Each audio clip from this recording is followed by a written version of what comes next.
Who's impressed us the most so far in big league camp? Is Emerson Hancock ready to push for a rotation spot? And should the Mariners trade for JD Davis? We'll answer that and more coming up here on the Locked On Mariners podcast. Colby, hit it. You are Locked On Mariners, your daily Seattle Mariners podcast. Part of the Locked On Podcast Network, your team every day. Ahoy, sailors. It is Monday, March 4th, 2024. This is Tiding Gonzalez and Colby Patnode for the Locked On Mariners podcast, brought to you by FanDuel. Make every moment more. New customers join today, and you'll get $150 in bonus bets if your first bet of $5 or more wins. Visit FanDuel.com/LockedOn, that's LOCKDON, to get yourself started. Thank you so much for making us your first listen. Subscribe, like, and turn on alerts if you're watching on YouTube, or subscribe and leave a 5-star review on your preferred podcast platform if you like what you hear.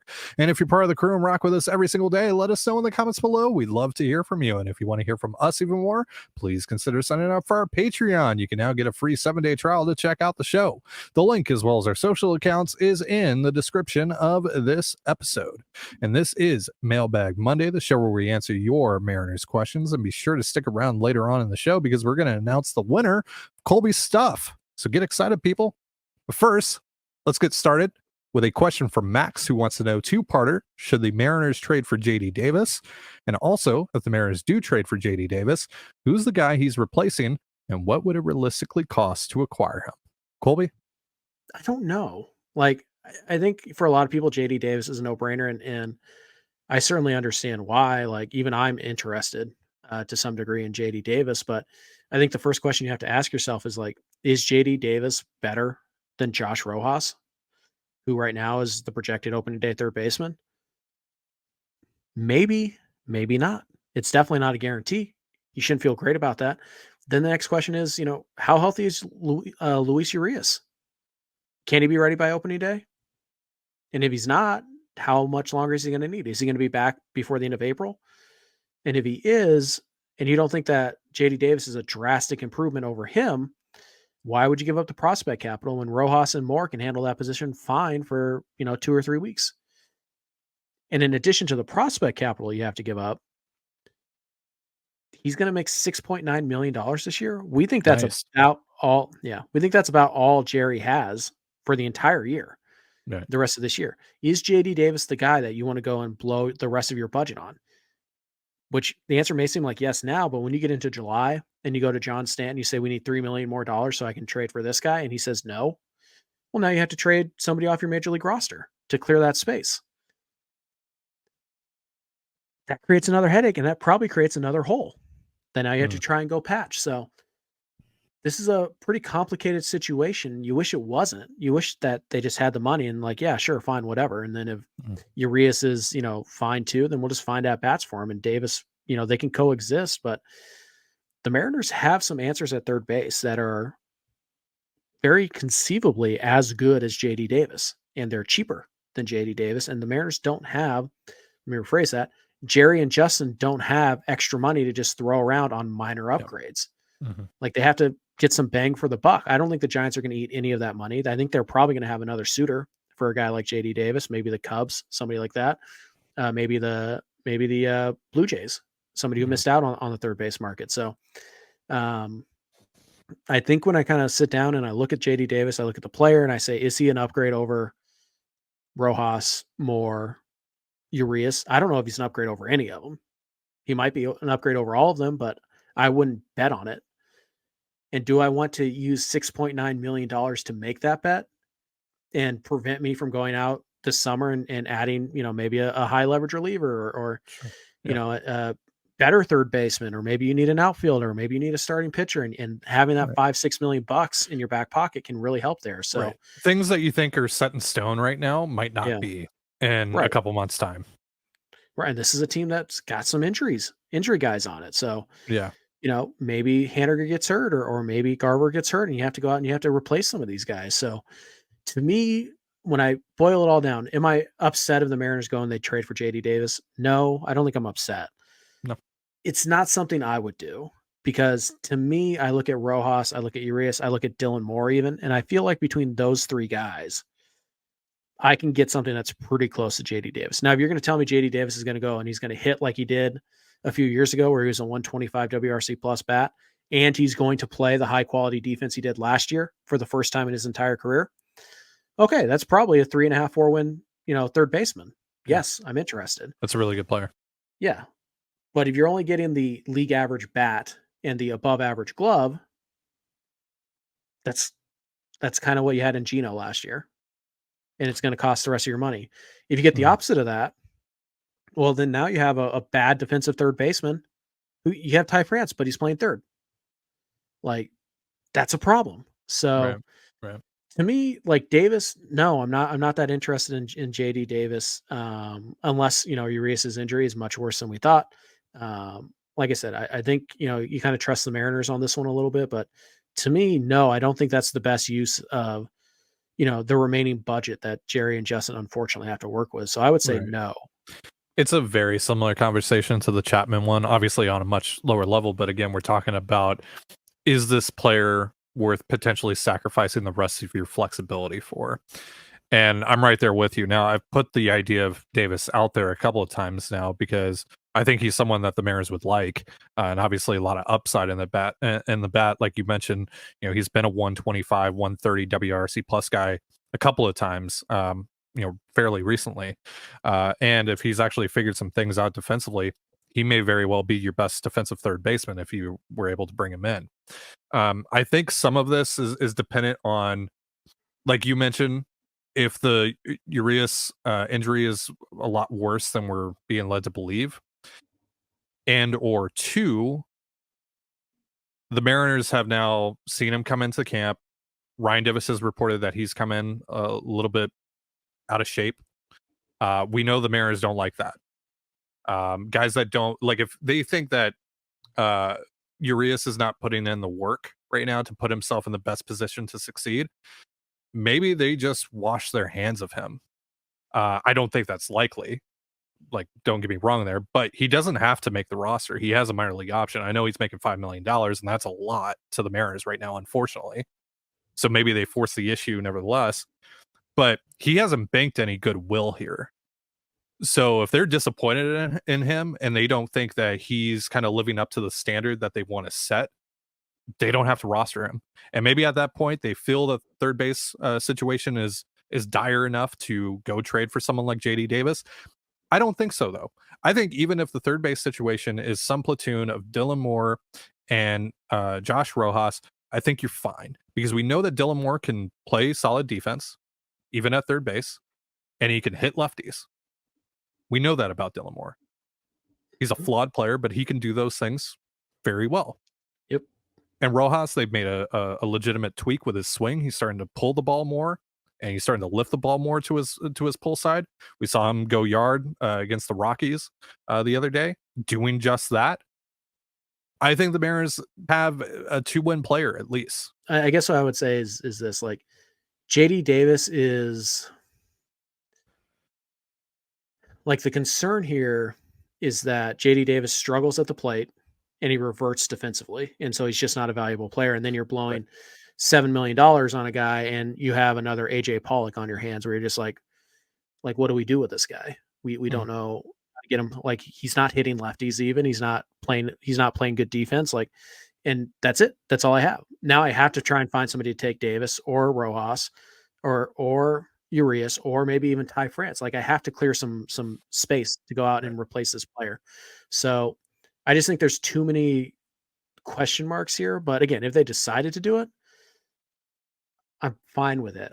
I don't think he's a good fit on the roster the way it's currently constructed. Now, if Urias has to have like some kind of shoulder surgery and he's out for like the year, that's something like that happens, fine.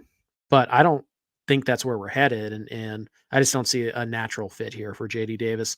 Unless, again, if the Mariners really think they can get him to 120 WRC plus JD Davis and keep the good defense, even just average defense at third base, fine. I'll give him the benefit of the doubt on that. But for me personally, it's just too much risk that I would feel comfortable taking. All right, we'll be answering more of your questions and announcing the winner of Colby's stuff in just a moment. But first, a reminder, this episode of the Locked On Mariners podcast is brought to you by FanDuel. With football officially in the books and some time before baseball gets underway, why don't you try your hand at betting on some hoops? Get buckets with your first bet on FanDuel, America's #1 sportsbook. Because right now, new customers get $150 in bonus bets with any winning $5 bet. That's $150 if your bet wins. Bet on all your favorite NBA players and teams with quick bets, live same-game parlays, exclusive props, and more. Just visit FanDuel.com/lockedon and shoot your shot. That's FanDuel.com/LOCKDON. FanDuel, official sportsbook partner of the NBA. And you're listening to the Locked On Mariners podcast. Thank you again for making us your first listen. And as a reminder, Locked On has launched the first ever national sports 24/7 streaming channel on YouTube. Locked On Sports Today is here for you 24/7, covering the top sports stories of the day with the local experts of Locked On, plus our national shows covering every league. Go to Locked On Sports Today on YouTube and subscribe to the first ever national sports 24/7 streaming channel, part of the Locked On Podcast Network, your team every day. So before we get back into your questions here on Mailbag Monday, we have an announcement to make. The winner of Colby's stuff, Colby's mystery prize pack, which really isn't a mystery. He showed you guys what the prizes are. But the winner of our giveaway is at Joshua Press 2808 on YouTube. Congratulations, Joshua. We will let you know here in just a moment how you can claim your prize. But before we do that, Colby, a reminder of what Josh is winning. Sure. Quite a bit, actually, including maybe a few surprises. You're getting a Mitch Garver. This is what you're definitely getting. Mitch Garver autograph card, Randy Wynn autograph card, Kyle Seager autograph card, Kyle Seager bobblehead. Nice. You're winning a Las Montes number Bowman Chrome. You're winning a Prolander Baroa, beautiful Prolander Baroa card. 5 out of 5, only 5 of these cards in the world. You're getting one of them, and there may be a couple more surprises thrown in there. So so there is some mystery then. There is a little bit of mystery. I think I let's just say we've had a card benefactor, and I kind of want to share the love a little bit here. So there might be 1 or 2 more surprises in that box, but you're getting, I think, what are we up to? 4 or 5 autos, a couple Bowman Chromes. You're getting a Harry Ford Bowman Chrome as well. Yep. Like, it's a cool prize box. You're also getting the Kyle Seager bobblehead in a box that I have never opened. Right. So I don't know if they did autographs, secret autograph bobbleheads when they gave up that Kyle Seager, but I never opened it. So if they did, that bobblehead could be autographed for all I know. So sure. Congratulations on your prize. But yeah, that's what you're getting. And then maybe 1 or 2 extra surprises. We'll see. So how can Joshua claim his prize? Yeah, Josh, all you got to do, the only thing you can do right now is you just email us lockedonmariners@gmail.com. Just send us an email. There's something else you'll have to do to confirm your identity, but we'll talk about that when you send us an email. So email us at lockedonmariners@gmail.com. We'll get back to you as soon as we can. You have until Friday to claim your prize, at which point maybe I just keep all my stuff, or maybe we pick another winner. It kind of depends on my mood. So you have till Friday. lockedonmariners@gmail.com. Well, congratulations, Josh. And thank you to all who entered. Let's get back into these questions here. This one comes from Ryan. If Emerson Hancock really shows out this spring, is there any chance he bumps Brian Wu out of the rotation? Look, Hancock's fastball velo being up to 95, 96, 97, according to Service that touched 97 a couple times in Saturday's game. Cool. Certainly helps. It's better than 91, 92. No question about that. Certainly helps. Yep. It's still a relatively flat pitch. It's not a high spin pitch, as far as we know. Can't see it. How would we know? So, yeah. It's hard to give an opinion on this when we haven't seen it for ourselves. And we're just going off of tweets and the word of Scott Service, who's obviously going to hype up his guy. Of course he is, as he should. It's his job. Yeah. So the fastball velo certainly helps. Obviously it does. It's a lot harder to hit 97 than it is to hit 90. It's harder to hit 95 than it is to hit 93. Sure. A couple questions with that. A, is he just letting it rip because he knows it's a 2-inning outing and he's trying to make the team? Can he carry that velo or anywhere close to that for 4, 5, 6, 7 innings? Can he go 4, 5, 6, 7 innings? How's the breaking ball look? The other thing too on the velo, we had some eyes and ears down at the ballpark yesterday to see that start, And I had heard that his velo did go down in the second inning to more like 93. Right. So again, is he able to carry that high velo for multiple innings? Or, by the time he gets to the third or the fourth, it is 91, 92, 93 again. Right. At which point his margin of error goes to 0. Because at 90, 95, 96, 97, the changeup plays up even more, and the changeup is his best pitch by far. And yesterday he got to throw it quite a bit because the fastball velo was there. It's not a changeup like Felix Hernandez changeup where it's like, oh, well, they're both 91 miles an hour, but it's so filthy that it doesn't matter. No, Hancock needs that velocity discrepancy to really make that changeup play up. And it's a good pitch. It's a legit pitch.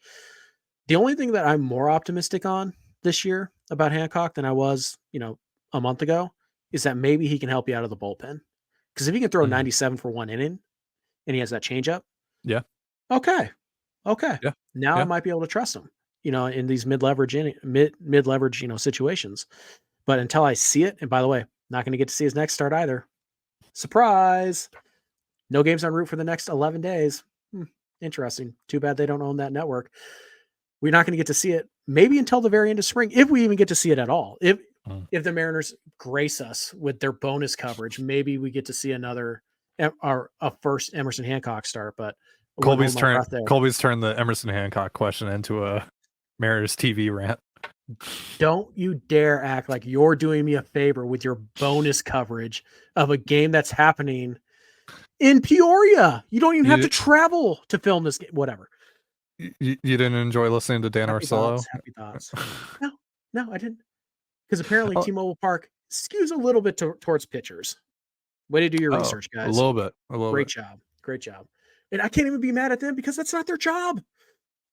They're there to cover the Padres. Anyways. So, no, I don't see any scenario where Hancock bumps Wu, unless injury, of course. I think there's a small shot they could go 6-man rotation early, but I don't see it. I don't think there's necessarily anything wrong if they feel like Hancock's earned a spot on the team. I don't know there's anything wrong with sticking him in the bullpen. Because, I don't see much of a starter's future here. I really don't. Now, again, maybe I get to see the breaking ball at some point and it's good and it's, he's a 3-pitch guy and he's throwing 94, that's different. Yeah. But until I see it with my own eyes, until I see major league hitters react to it, until I see Hancock perform, I kind of can't change my opinion that much. It's tough to do a 180 on a guy or any kind of turn when you haven't witnessed it. So I'm relying a lot on secondhand for information here. I'm relying on what I saw last year. And the idea that you're going to trust a guy with multiple shoulder injuries to kind of go out there and outperform Brian Wu, who was very good last year for a rookie. Yeah. It feels very, I guess I don't really look at it as can he outperform Brian Wu? I guess it's more, can he get to a point where they feel comfortable enough where if they're not super in on starting Wu at the major league level this year and they would like to manage his innings down in the minors, can Hancock get to a point by the end of this month where they feel comfortable enough to roll with him to start the year? You have to manage Hancock's innings too. Right. Well, I mean, that's just the position that's just the position they put themselves in here, whether it's Wu, whether it's Hancock, whoever, because they don't have really any depth behind their starting five. I think if you want to get galaxy brained idea here, you could move Wu to the bullpen until Brash is back and have Wu face mostly right-handed hitters, which we know he dominates. And you can have Hancock, pitch and maybe there's a piggyback situation there, maybe not. I just don't see a way that Hancock gets there because to me, the changeup, great. The fastball velo, cool. Can he carry the fastball velo? We're going to see. I think his next outing, he'll probably throw 50, 55 pitches, something like that. Yeah. The outing after that, he'll probably be, 65, 70. He'll probably go 4 or 5 innings. So that'll be the real test here, but I'm not hopping aboard the Emerson Hancock hype train. I would love to be wrong. I would love to see Hancock have a 55 slider. Well, like we talked about, this would legitimately change things if he's good, or just average. At worst, you have a really good reliever now that you can add to your pen as you wait for Matt Brash to work his way back.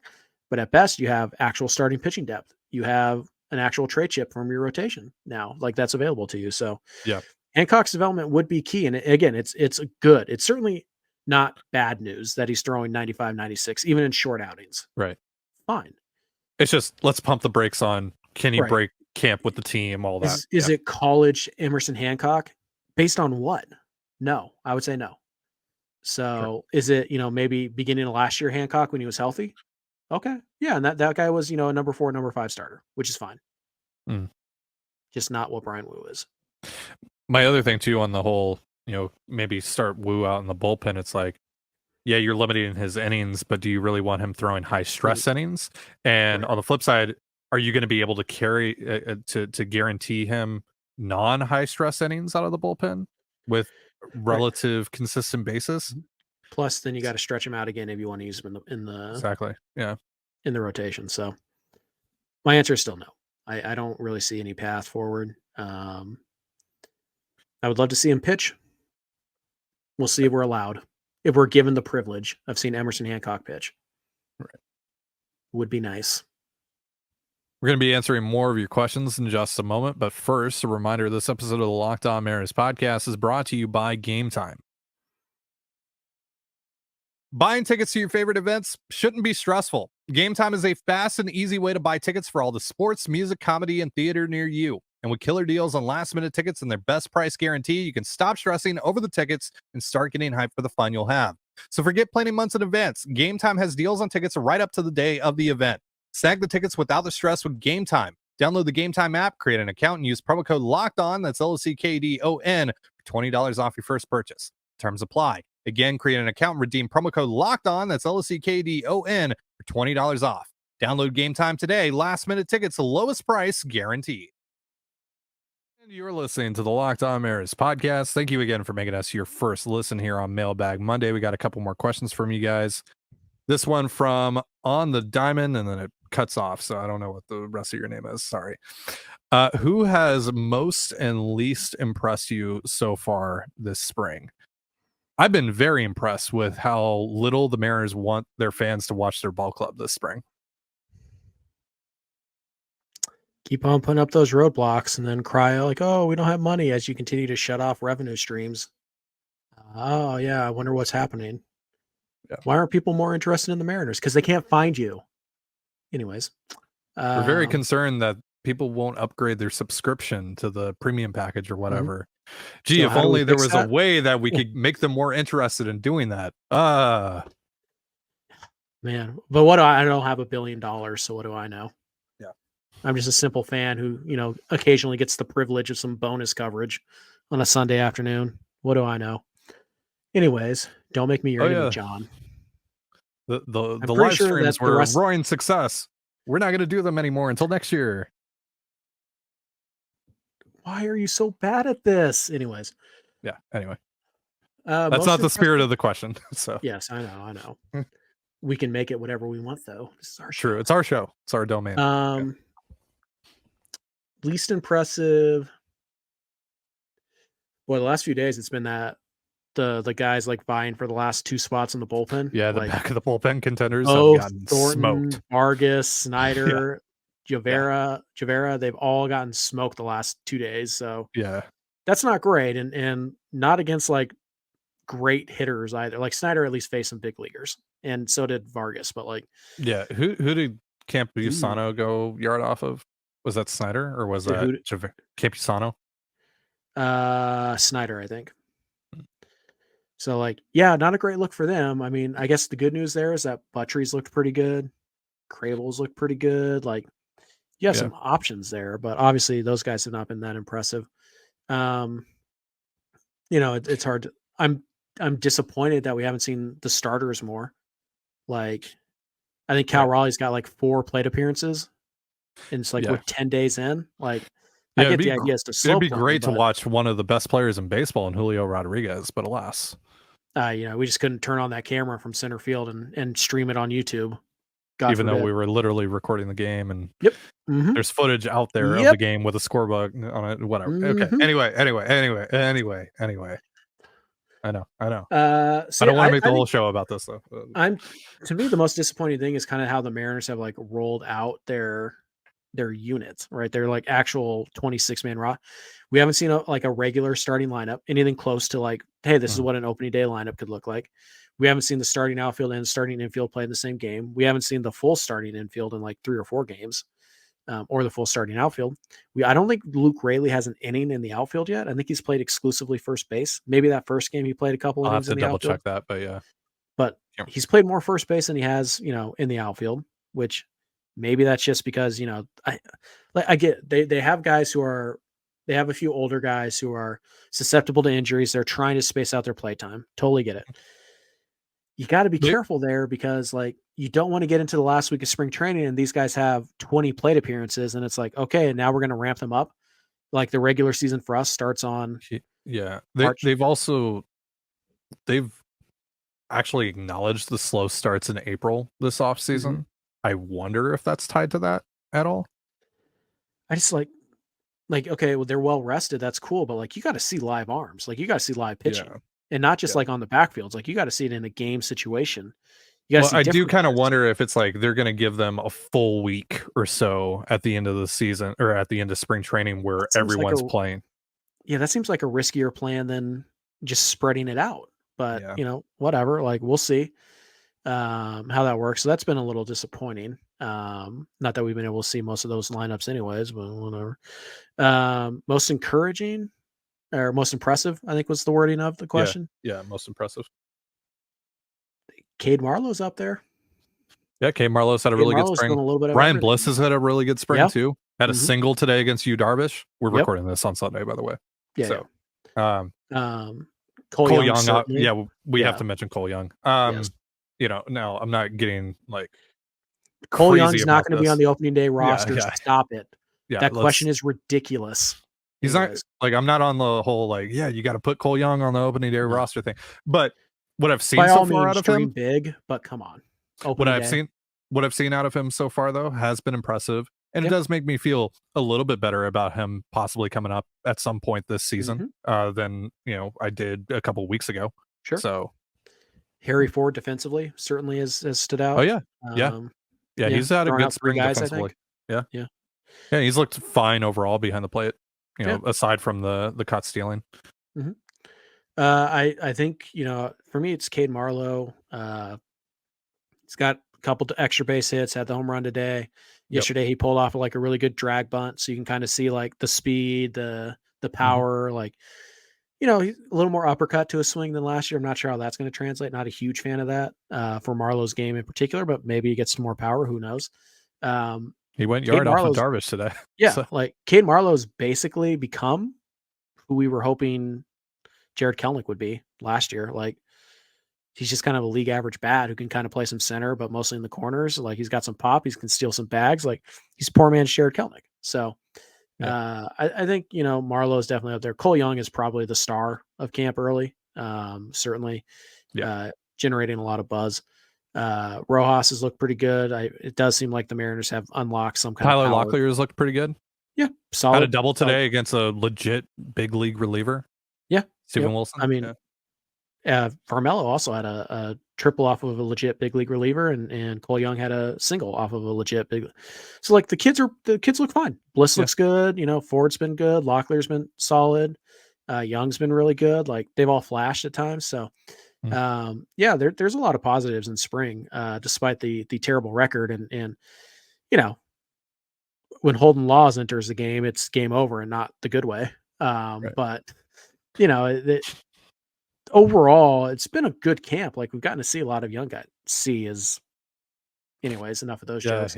Yeah. But I think Cade Marlowe I think Marlowe has helped his case to make the opening day roster more than anybody is how I would word it.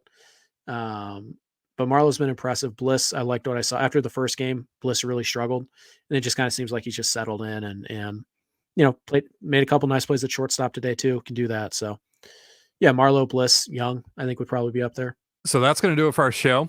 Thank you so much for joining us here on the Locked On Mariners podcast. For Colby Patnode, I'm Ty Dane Gonzalez. Be sure to give us a follow on Twitter at @LO_Mariners. You can follow me at Ty Dane Gonzalez and Colby at CPAT11. That's CPAT11. You can also find all that stuff in the description of this episode. Thank you again for making us your first listen here on Mailbag Monday. And again, congratulations to our giveaway winner. Have yourself a beautiful baseball day, and we'll see you next time. Peace.